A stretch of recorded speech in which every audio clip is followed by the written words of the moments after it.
সত্যি পাঞ্জাব কিংসের জন্য মায়া হচ্ছে এখন। আজকের ম্যাচ নিয়ে এক হালি হার।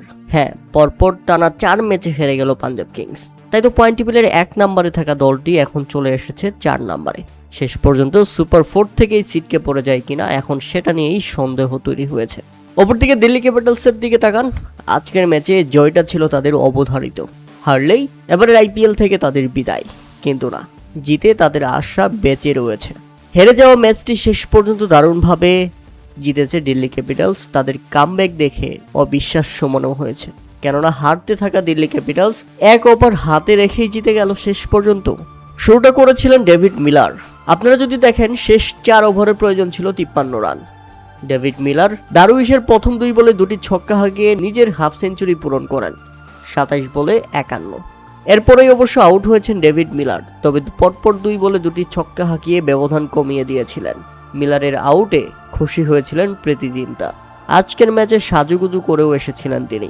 ডেভিড মিলার ফিরলে তখনও 21 বলে 41 রান প্রয়োজন ছিল, কিন্তু সেখানেও খেই হারায়নি দিল্লি ক্যাপিটালস, কেননা খুব বাজে বোলিং করেছে পাঞ্জাব কিংস। তাতে শেষ 3 ওভারে অর্থাৎ 18 বলে প্রয়োজন ছিল 36 রান, কিন্তু মাধব এবং আশুতোষ শর্মা এই 2 ব্যাটসম্যান মিলে রীতিমতো পাঞ্জাবের বোলারদের তোলাধনা করেছেন।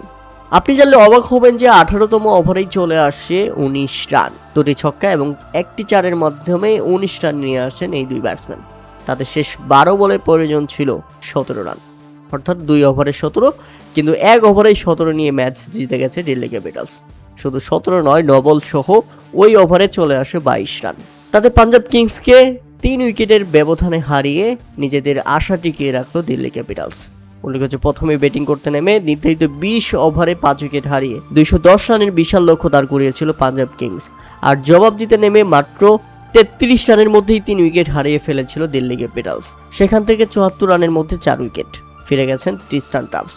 দলের হাল ধরেছিলেন অক্ষর পাটেল, দলটির অধিনায়ক। 30 বলে 56 রানের ইনিংস খেলে ম্যাচটাকে বের করে দিয়েছিলেন তিনি। এরপর 28 বলে 51 রানের ইনিংস খেলে দলকে জয়ের বদলে পৌঁছেছেন ডেভিড মিলার। তবে শেষ দিকে আশুতোষ শর্মা এবং মাধব যেভাবে ফিনিশ করেছেন সেটা ছিল একেবারেই দেখার মতো। প্রীতি জিন্তা একেবারে যেন নিঃস্ব হয়ে গেছেন।